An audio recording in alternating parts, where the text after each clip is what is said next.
Canada's red shrimp fishery, centered on the northern shrimp, Pandalus borealis, is a cornerstone of the country's seafood industry.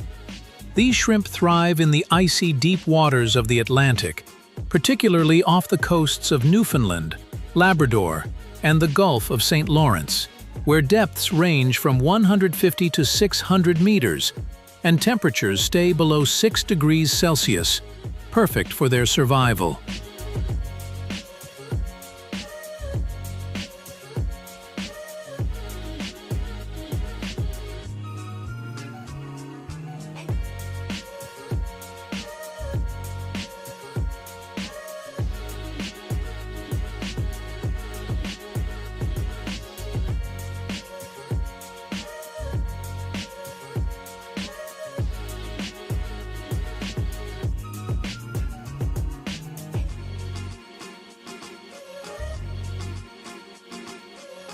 The most common fishing method is bottom trawling, where large nets are dragged along the seabed by specialized vessels.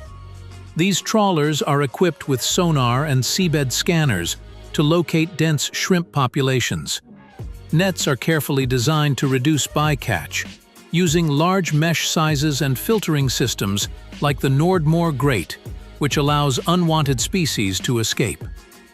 Some boats also use mid-water trawls to further minimize environmental damage.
Once caught, shrimp are quickly washed, sorted by size, and frozen on board using advanced technologies like IQF, individually quick frozen, or super freezing at -60 degrees Celsius.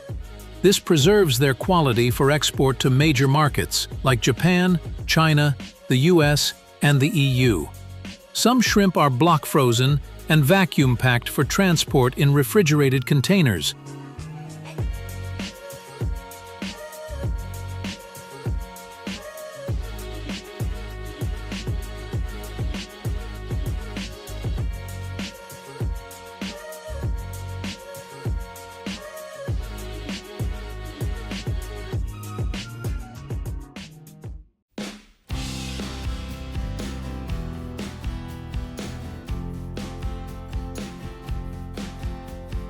Strictly managed by Canada's Department of Fisheries and Oceans, DFO.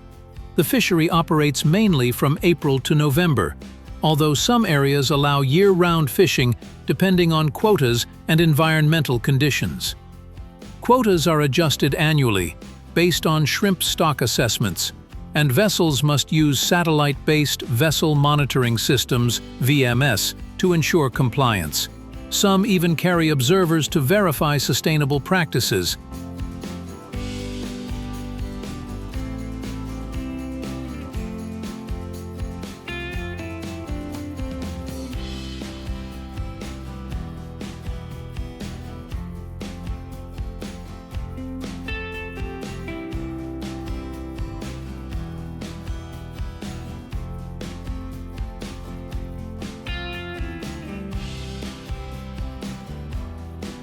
Canada is also expanding its Marine Stewardship Council (MSC) certification coverage, ensuring the industry meets global sustainability standards. Efforts include no fishing zones during breeding seasons, minimum size regulations to protect juvenile shrimp, and ongoing investment in cleaner fishing technology and hybrid electric vessels.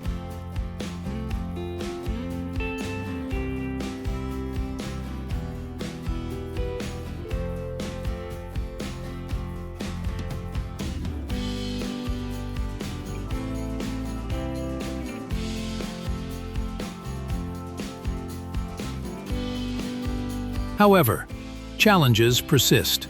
Climate change is pushing shrimp into deeper waters, making harvesting more difficult. Rising fuel costs and competition from countries like Norway, Iceland, and Russia affect profitability. Additionally, tight quotas can limit annual yields, impacting the livelihoods of coastal communities.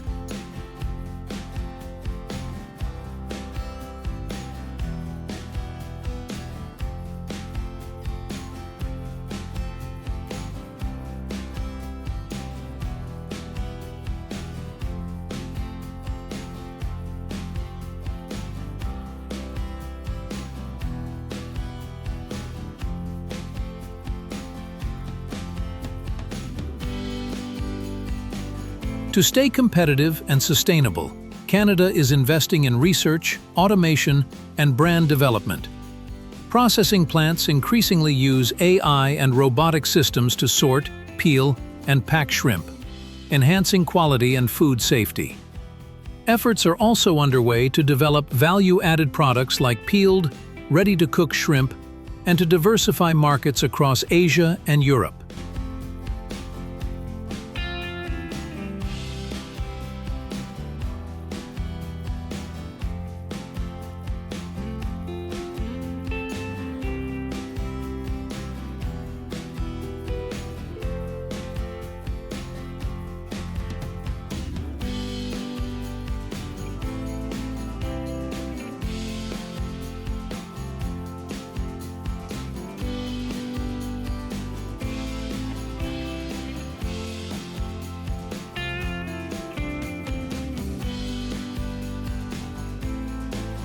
Today, Canada's red shrimp fishery generates over $1.2 billion annually and supports thousands of jobs, from fishermen to processors and exporters.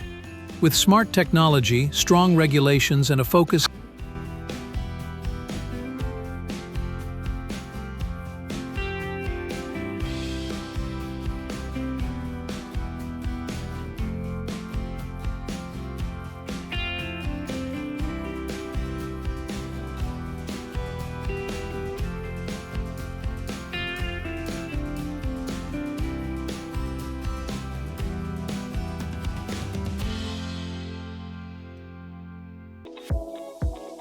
Koi fish are a popular ornamental species known for their vibrant colors, long lifespan, and deep symbolic meaning in feng shui, representing perseverance and prosperity.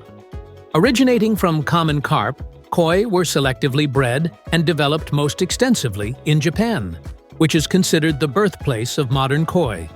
In recent years, Taiwan has also emerged as a major player in koi farming, thanks to its large-scale production and advanced breeding techniques. So, what sets these two countries apart in the world of koi fish? Let's find out.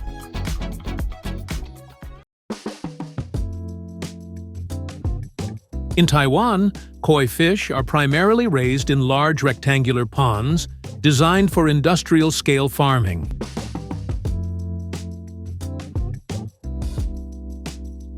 These ponds are typically constructed with concrete and have a depth ranging from 1 to 1.5 meters.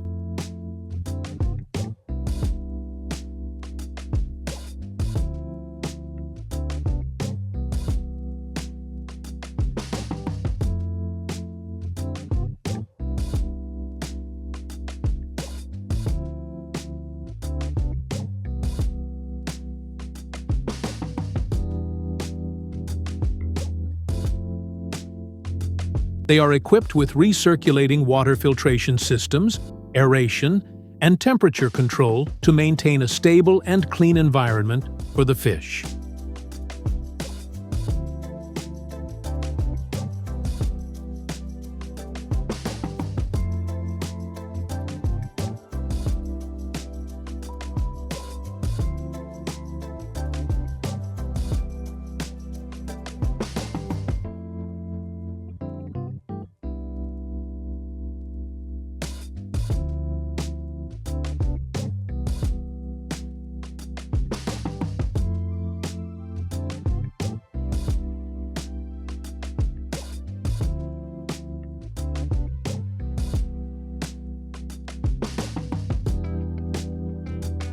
The stocking density usually ranges from 20 to 30 fish per cubic meter of water, depending on the size and developmental stage of the koi.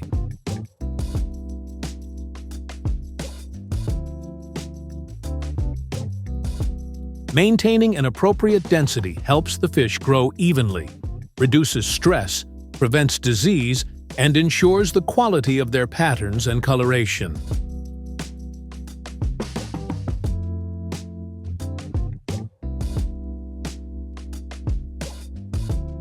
When koi fish reach marketable sizes, typically between 25 and 40 centimeters, depending on the breed and commercial purpose. Farmers use soft nets with large mesh openings to minimize scratches on the fish's sensitive skin, as even a small scratch can significantly reduce their market value.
The transportation process is then conducted using specialized vehicles.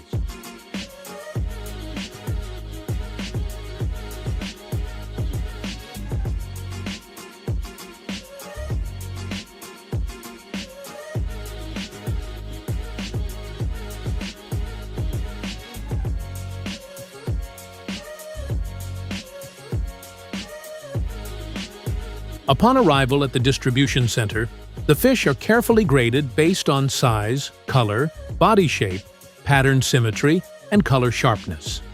These factors are key in determining the value of each koi. Although the tanks are still rectangular, there is a notable difference between raising koi fish in Taiwan and Japan.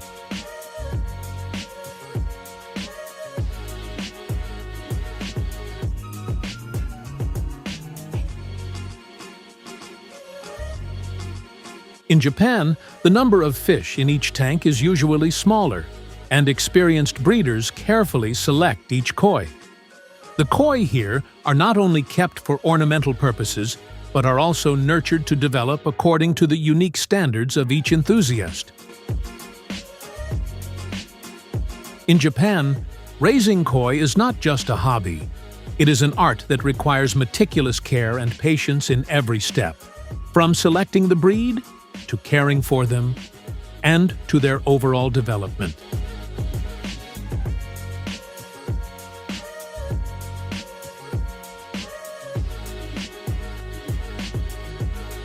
The number of fish in each tank is carefully balanced to create the optimal environment for each fish to reach its full potential in both beauty and health.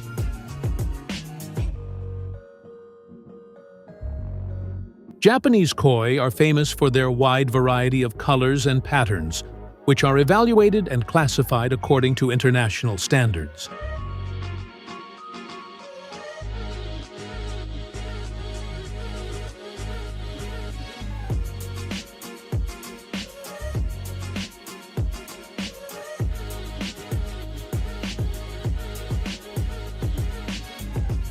This is why Japanese koi are valued much higher than those from Taiwan. Did you know there's a species of fish that can grow up to over 1.5 meters in length? That's the ribbon fish, a marine fish known for its long, flat body and shiny silver color. Have you ever eaten ribbon fish? With its white flesh, few bones, and fresh taste, ribbon fish is a great ingredient for many dishes. Let's dive deeper into this fascinating fish in today's video.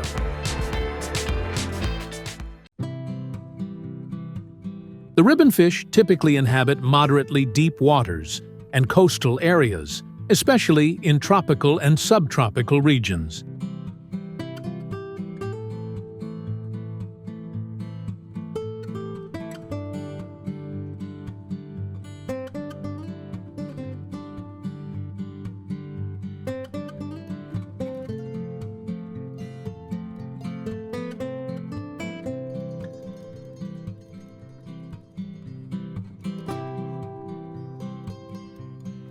It is a marine fish with a long, flattened body and a silvery appearance, with an average length of 50 to 100 centimeters, though some mature individuals can reach over 1.5 meters in length.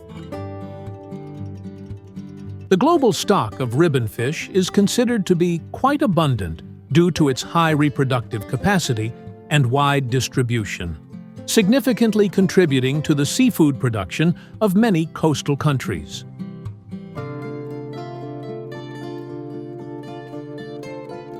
Trawling is a common method, especially for large schools of ribbon fish.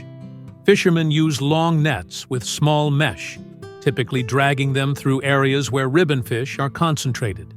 The net is deployed into the sea and hauled back by boats, allowing a large quantity of fish to be caught in one go. This method is effective for commercial ribbon fish harvesting because it enables quick and bulk collection.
In addition, a fishing rod is also used. For fishing, People typically use a long fishing rod with either natural or artificial bait. This method is primarily applied when catching ribbonfish for personal consumption or on a small scale. Fishing for ribbonfish requires patience and skill to cast the bait into the right areas where the fish live.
Ribbonfish are typically carefully preserved and packaged to maintain their quality during transportation and consumption.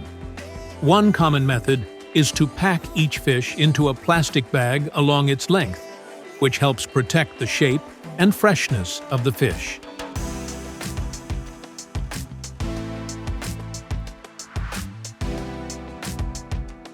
After being packaged, the ribbonfish are placed on trays for easy freezing. Rapid freezing helps the fish retain its freshness while also preventing the growth of bacteria, extending the storage time without compromising the product's quality.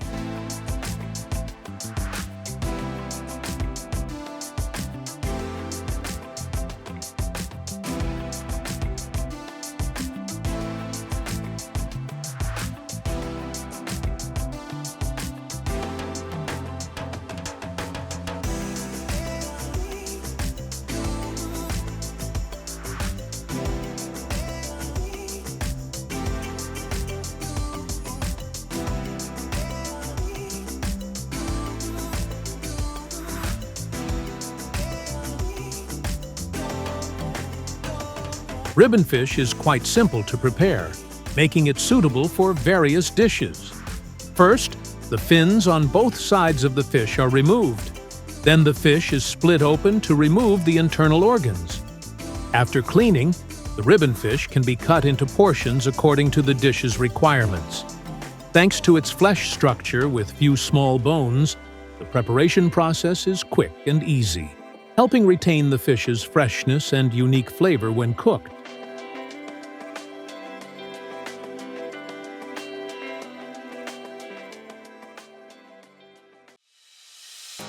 In today's market, many products are labeled as beef sausage, but in reality, they often contain a mixture of pork. Most consumers still believe they're eating sausages made from 100% beef, but few are aware of the truth behind the eye-catching packaging and rich flavor. So, how can we tell what's truly beef sausage? In this video, we'll take you behind the scenes so you can see with your own eyes how a sausage made from 100% real beef is produced.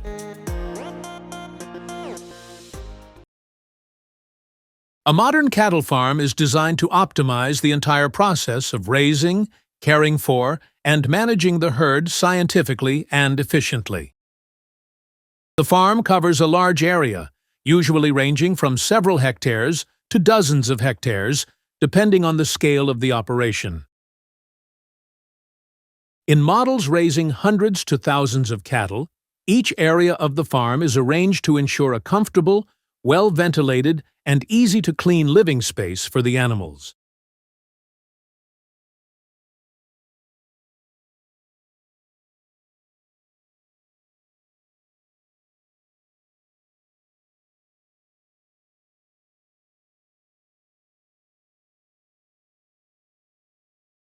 Cattle are mainly fed dry grass and mixed feed, and they usually eat in neat rows.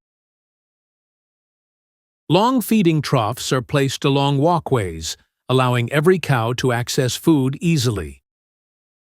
This setup minimizes crowding and competition within the herd, supporting better digestion and overall growth. One of the key elements of modern farm management is the use of electronic ear tags. Each tag contains a unique identification number, like an ID card for each cow. This allows the farmer to keep track of important information such as birth date, breed, health status, vaccination history, milk production, and growth rate.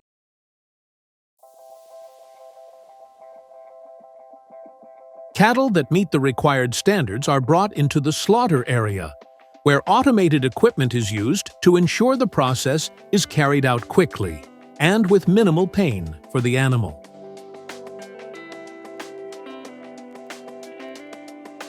After slaughter, the cattle carcass is transferred to a high-pressure water spray system for preliminary cleaning. The cattle's legs are removed using specialized cutting machines.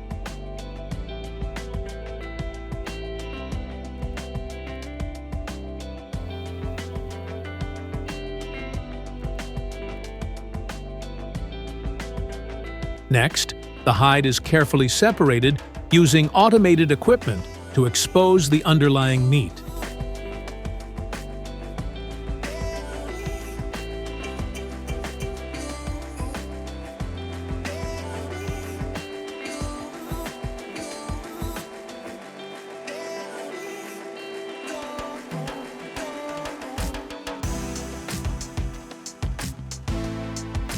Internal organs such as the heart, liver, lungs, and intestines are removed separately and transferred to the offal processing area for preliminary treatment and classification.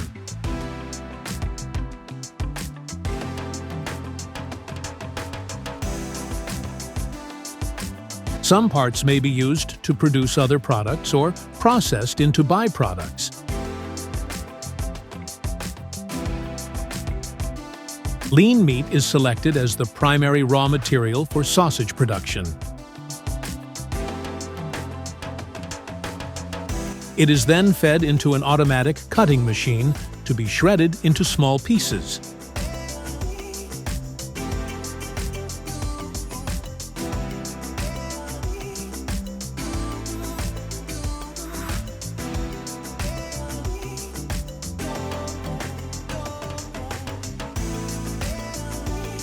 The meat pieces are fed into an industrial grinder, producing a finely ground meat mixture with a consistent texture.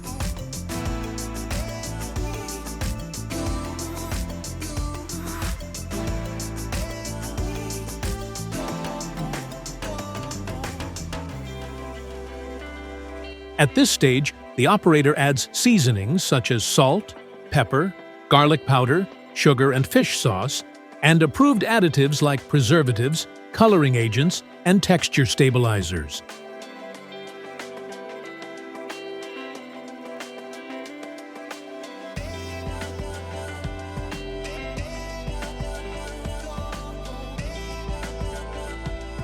All the ingredients are thoroughly mixed in a high-capacity industrial mixer, ensuring that all components are well blended and achieve the desired level of consistency and binding.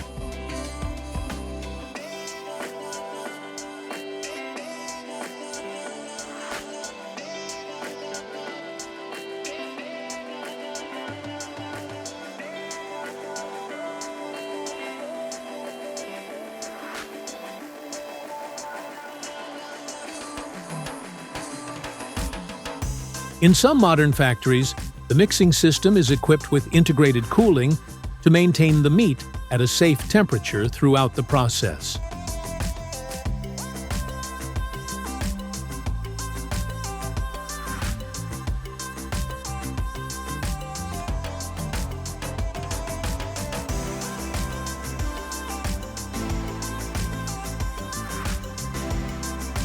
Certain types of sausages require a finer meat texture. So, after mixing, the meat is passed through a fine grinder to further refine the consistency of the product.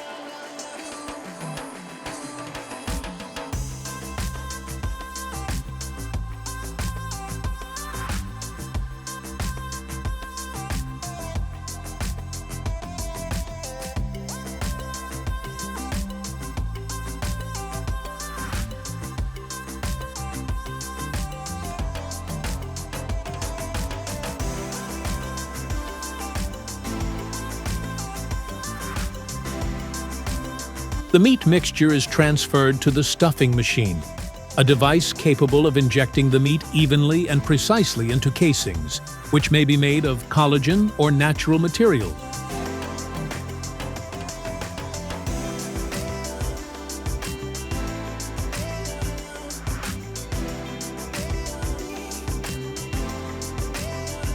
After stuffing, the sausages are hung on racks and placed into an industrial steaming chamber. After the steaming process is completed, the sausages are transferred to the canning stage. Canned sausage is a popular product on the market, favored for its convenience, ease of use, and long shelf life.